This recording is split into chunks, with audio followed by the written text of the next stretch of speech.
അപ്പോൾ ഇതാണ് ഞങ്ങളുടെ വീടിന് ഏറ്റവും അടുത്തുള്ള കേരള സ്റ്റോർ. ഇവിടെ നിന്നാണ് ഞങ്ങൾ നാട്ടിലെ സാധനങ്ങളൊക്കെ വാങ്ങാറുള്ളത്. ഇവിടെ ആഴ്ചയിൽ 2 ദിവസം എന്തോ സ്റ്റോക്ക് വരാറുണ്ട്. ഇതിപ്പോൾ ക്രിസ്മസ് സീസൺ ആയതുകൊണ്ട് വെറൈറ്റി ഓഫ് കേക്ക്സ് ആണ് നാട്ടിൽ നിന്ന് കൊണ്ടുവന്നിരിക്കുന്നത്. ആൻഡ് ഇതിപ്പം ഏതെടുക്കും എന്നുള്ളൊരു കൺഫ്യൂഷനിലാണ് ഞാൻ. ആക്ച്വലി ഞങ്ങൾ ഇതിൽ നിന്ന് ഒരെണ്ണം ഓൾറെഡി ടേസ്റ്റ് ചെയ്തിട്ടുണ്ടായിരുന്നു.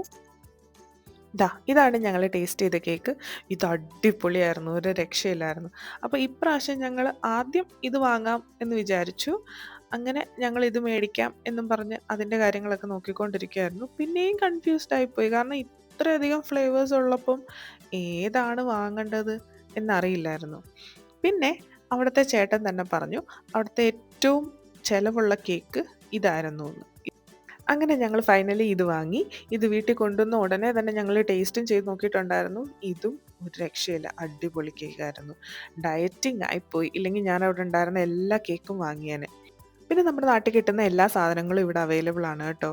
അരിഷ്ടം, പിന്നെ ഏലാതിലേക്കും അങ്ങനെയുള്ളത്, പിന്നെ സ്നാക്സും, പിന്നെ നമ്മുടെ നാട്ടിൽ കിട്ടുന്ന കുറേ സൊപ്പുകളും കാര്യങ്ങളും എന്ന് വേണ്ട എല്ലാ സാധനങ്ങളും ഇവിടെ അവൈലബിൾ ആണ്. പിന്നെ എന്തെങ്കിലും വേണമെന്നുണ്ടെങ്കിൽ ചേട്ടനോട് പറഞ്ഞിട്ടുണ്ടെങ്കിൽ ചേട്ടൻ നാട്ടിൽ നിന്ന് പാഴ്സൽ വരുമ്പം അതും കൂടി ഇൻക്ലൂഡ് ചെയ്ത് കൊണ്ടുവരുന്നതാണ്.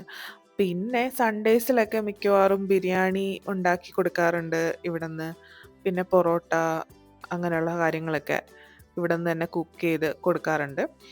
പിന്നെ ഞങ്ങൾ വാങ്ങാൻ വന്ന ചെറിയുള്ളിയായിരുന്നു. പക്ഷെ പോയത് അത് മാത്രമായിട്ടല്ല, ഒരു ലോഡ് സാധനങ്ങളുമായിട്ടായിരുന്നു.